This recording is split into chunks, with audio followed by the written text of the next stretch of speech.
sa mga mahihilig mag-gadget dyan, lalo po kayong mga magulang na hinahayaang mag-gadget ang inyong mga malilit na anak, makinig po tayo sa balitang ito. Dahil daw sa sobrang pagkababad sa paggamit ng gadget, isang batang babae ang nagka-seizure at animoy na stroke. Nakatutok si JP Soriano. Oops, no. No. No, I told you no.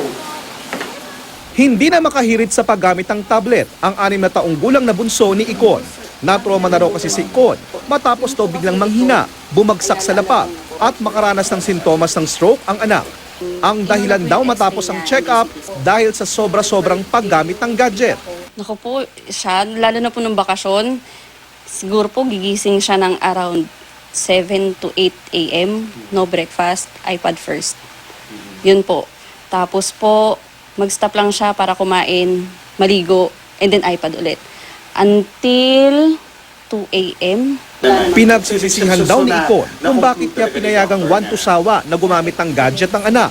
Nitong 1 linggo, bigla na lang daw nagsisigaw ang kanyang anak matapos daw hindi maigalaw ang braso at hindi makatayo. Mami, yung arm ko para pa rin jelly, oh. Ganun siya ng ganun. Sabi ko, nakita ko yung lips niya, ganun. Tapos po, kung magsalta siya pa, Mami, look mo yung arm ko parang jelly. Sabi ko, la, hindi naman po siya bulol. Kasi po, maayos naman po siya magsalita. Eh di ako po kinabahan na. Naisugod daw sa ospital ang anak, dumaan daw sa iba't ibang uri ng tests at wala namang nakitang pilay o anumang injury. Tinanong daw ng pedia-neurologist kung madalas bang gumamit ng gadget ang anak.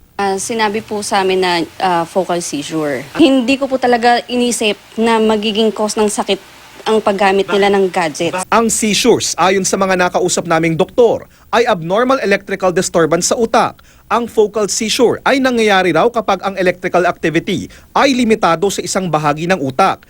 Ibinahagi ni Icon ang nangyari sa anak sa social media upang makatulong daw sa ibang magulang. Mabilis itong naging viral.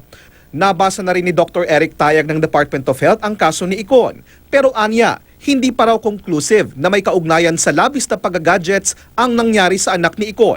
Na yung gadgets mismo ay hindi makaka-trigger ng seizure.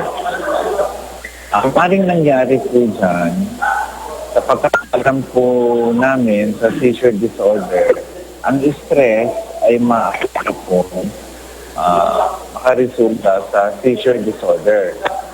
At yung stress ay maaaring may pinanggagalingan o pinagmumulan.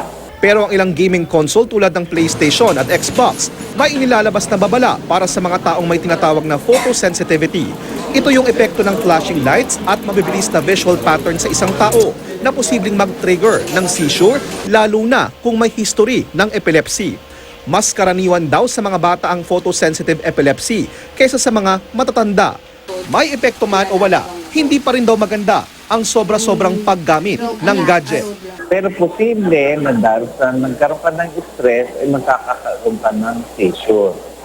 So, kailangan may mga pagsusuri pa. JP Soriano, Nakatutok, 24 Oras.